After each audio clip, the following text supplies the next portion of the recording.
All right, Q time. Welcome back. We are doing 3 Boston butts. Smoke them. I'm going to use an apple brine recipe where I use this brine mixture. It's a Cattleman's Grill brine mixture and a gallon of apple juice. So I got a brining bucket here. We'll throw this in here.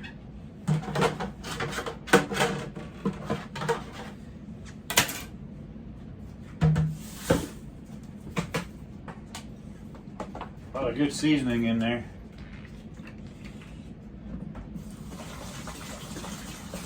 What we'll do, there's not much trimming to do on these butts, just because there's not much fat, and the little fat that you do have, the fat will break down and will put flavor in it. And then if you don't want the fat afterwards, when you're going to shred it, you can just cut it out and pull it out of it then.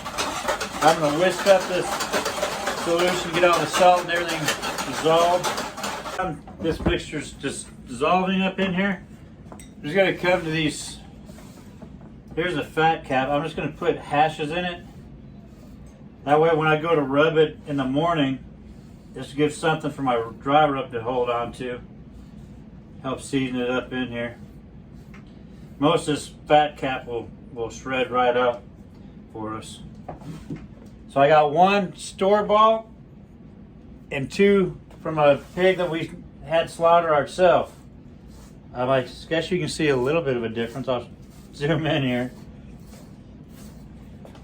And the fat caps, so that the rub will grab on it in the morning.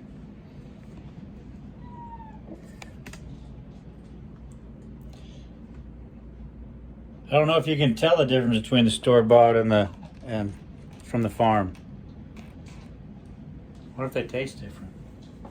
Find out. Okay, can you come over and angle this camera down?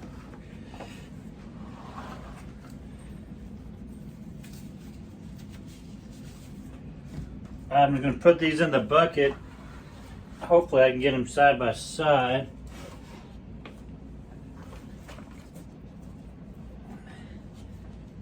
Not much. I have to add some more water and apple juice to this.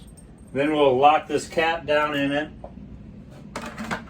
and we will brine it overnight, and in the morning we'll put it on. Okay, we have the butts out of the brine solution.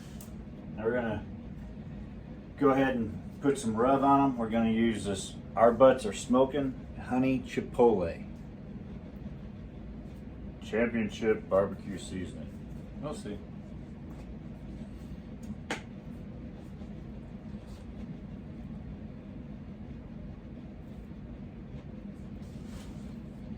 Trying to get it in here at all the nooks and crannies in here.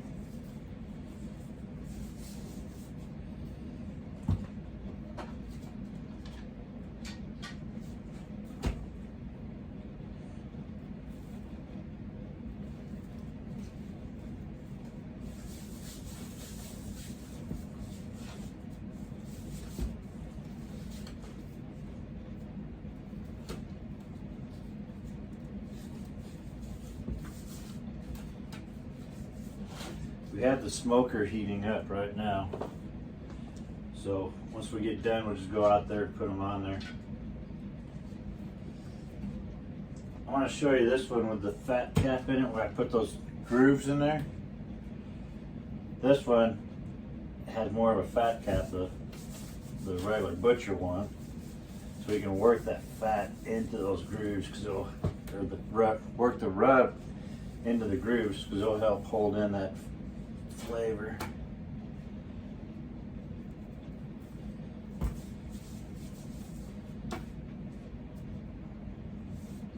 Then we'll smoke them. I always do fat side up. I feel like when you're smoking it and that fat starts to break down, if it's fat side up, then it runs down into the meat, adds more flavoring. So that's a big discussion.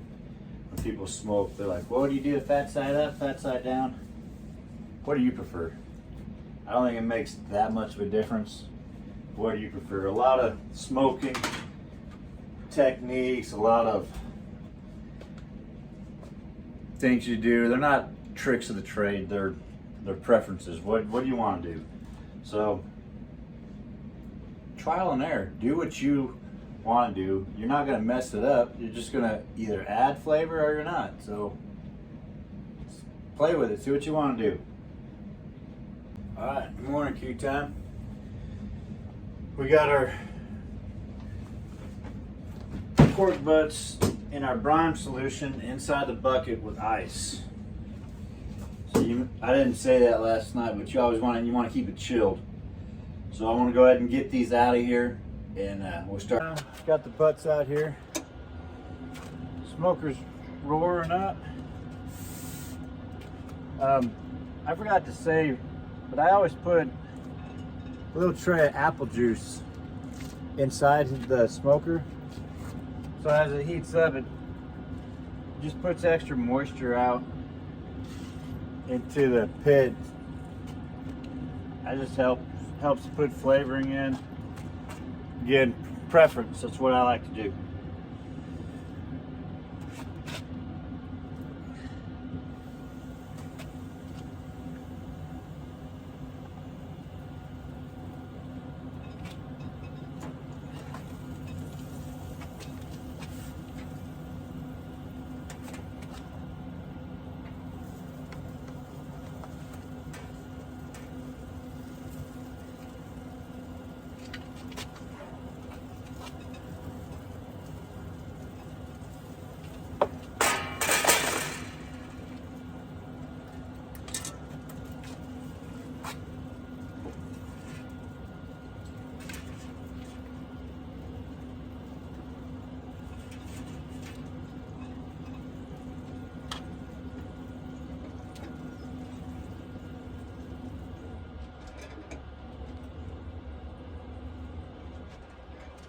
All right, Q time.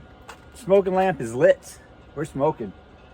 Our pit's at 195 right now. Temperature of the meat is 36 degrees.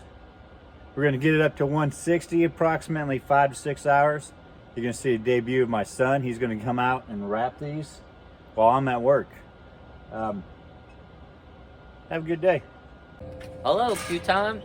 You have not seen me yet, because I'm the one normally behind the camera, but I'm Joshua, and today I am gonna help you with doing this pulled pork, because pulled pork is for, well, I don't know if anyone else got some, but I know some of it's for my birthday, so might as well help with it, learn how to do it.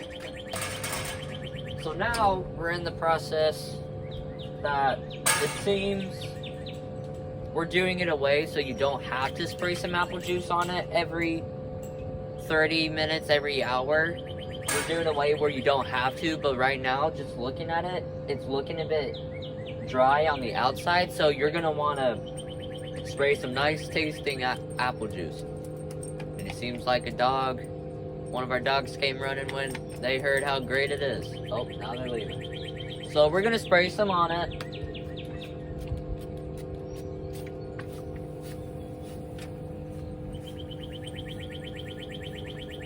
You gotta make sure when you're spraying, you're not just spraying one side, because you don't want one side to taste good and the other side to be bad. You gotta make sure you get all around it.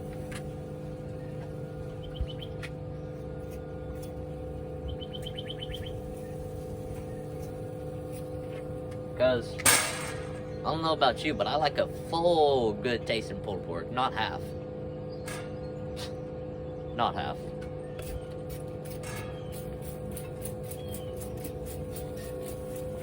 That should be good. Okay, so now it's been a bit, and it's all reached 160, so now we're gonna wrap it for the rest of the way. These little claws help you, because you know you don't want the hotness. No, that's not good. Ouchie. Like y'all know how I said when spraying with apple juice, you gotta make sure when you spray it, it's all the way around, because you don't want one side to be tasting good and the other side not.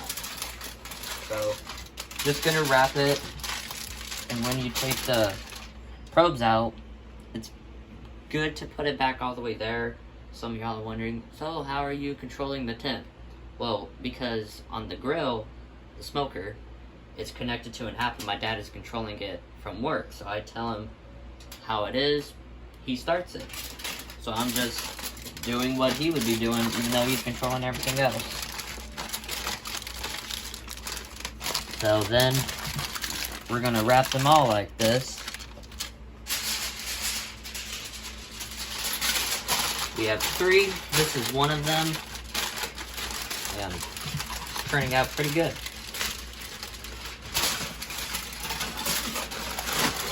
Just gonna wrap her up.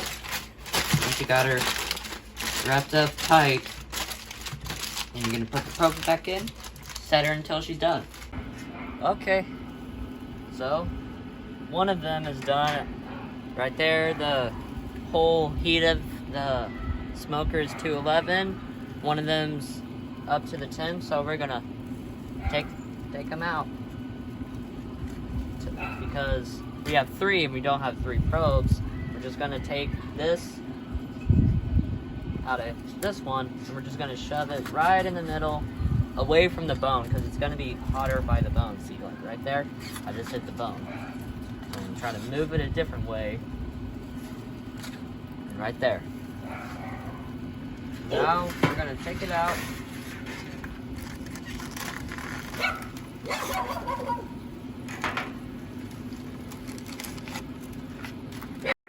Alright, we got her pulling our second one off now. We're up to 205. Pull his bone out. It's tender. Now, I don't use the traditional bear claws to shred it up. I found that it's nice and hot, so I just dump it in this bucket. And I use this adapter I got off of Amazon, and it shreds it up real nice. So I don't do a rest period on these butts, because I'm going right in near the shred, and I'm going to do kind of a force rest. So the juice that's left over in this foil, I'm just going to dump it in here and let the meat soak it all back up. A little bit on the pan. We're going to let the meat soak that all up. Now I'm going to shred it.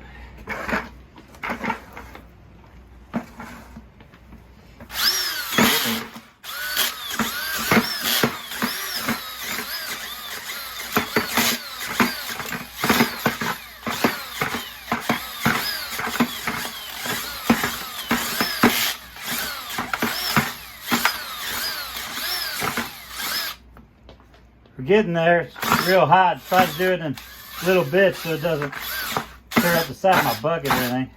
There we go. Now we're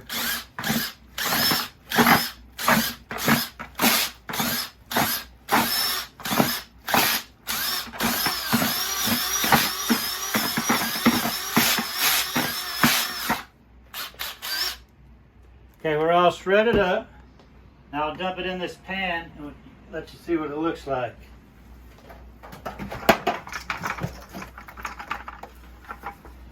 It's all juicy in there. We got soaked all the juice up. Now this is where you can come through here and pick through, and if there's big chunks of fat that didn't render down, you can take that out. But it's looking pretty good. Go sample.